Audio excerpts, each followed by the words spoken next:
Welcome to PO Sports Talk. I'm Lizzie Arbogast with Sean Michael. We're here at the home of the Shippensburg Greyhounds for this week's PO Sports Talk. We got a big slate of good games this week. We're in week 9 now, only 2 weeks left, and we got some rivalries going. So, first of all, our Friday night games, Chambersburg will go to Central Dauphin East. Big Spring is going to come to Shippensburg. Greencastle Antrim will be headed to Waynesboro for our 7:30 game, and Northern will travel to James Buchanan. All the rest of those are 7 o'clock games. Then on Saturday, we've got the Petty School at Mercersburg Academy starting at 2 p.m. So let's start with Chambersburg. Obviously, another heartbreaker last week. What do you think they got to do this week? Well, I think it's pretty obvious they got to shore up the defense. I mean, when you put up 51 points and Jamal Pickett scores 6 touchdowns and you still lose, something's wrong on the defensive end, but I'm sure Mark Saunders is going to get that figured out, and they're going to have a good defensive game this week. Well, it was so interesting to me because the week prior to that, they had such a strong defensive game, and then it was like, what happened? I don't know. So they do need to get that back on track. And then here at Shippensburg, we're going to have the Little Brown Jug game. You're a Shippensburg alum. What does this game, mean to the Greyhounds? You know, this game's going to build up the whole week. I mean, starting Monday, there's hype in Big Spring, in Shippensburg, and then come Friday, the stadium's going to be raucous, it's going to be loud, and it's going to be a fun week. I think it's interesting to look at Big Spring. Obviously, is having a down year. Shippensburg's on a little bit of a roll right now. Has the makings to be a blowout, but a rivalry game, you just never know. Especially this rivalry, because you never know what's going to happen. Shippensburg should win, especially after Ashton Myers put up the yards he did against Big Spring last week, and Shippensburg has 3 really good running backs.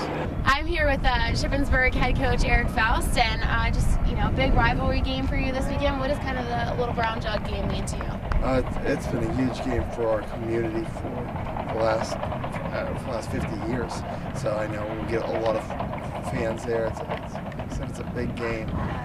The people come out, they know each other from Newville, and grandparents like to rub in grandparents' faces a little bit. How confident are you guys that you're going to win this weekend? We just need to play well, and we'll see where we're at. We've been playing well lately, and we're on a bit of a roll, so hopefully we can go out and continue and win another one.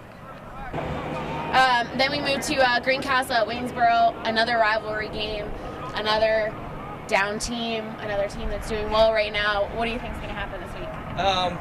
Well, Ashton Myers is coming off a huge game. I would expect him to keep it up. I would expect them to keep feeding him and Montedoro there. But as far as Waynesboro getting a win, I don't know what they can do. What about you? Do you think they have a chance here? I think it's just about getting their run game going. They've got to produce some offense. They've yet to score in the first half in like 3 or 4 games now. So I think they have to just get some offense going for them. Yeah, I would say the same thing. You almost they got to find a way to score points. Exactly. And then we got Northern at James Buchanan. I think this might be probably our most competitive game of the week, potentially. What do you think about JB this week? I'm always rooting for James Buchanan. They were an underdog coming into the season. Nobody really expected them to do much, and they're here. They have 3 wins, right? They have 3 wins, and I mean they're in every game. They're fighting hard, and I like what I see out of them. I think the biggest thing for JB this week is going to be their pass defense, because I was really impressed by Lucas Lyons, the Northern's quarterback. He can throw the ball. He threw 5 touchdowns against Waynesboro. So. Well, hopefully Northern stays away from Shamar Pates, because that guy's a ball hog, that's for sure. Exactly. He does love those interceptions. So, all right, guys, until next week, enjoy the games.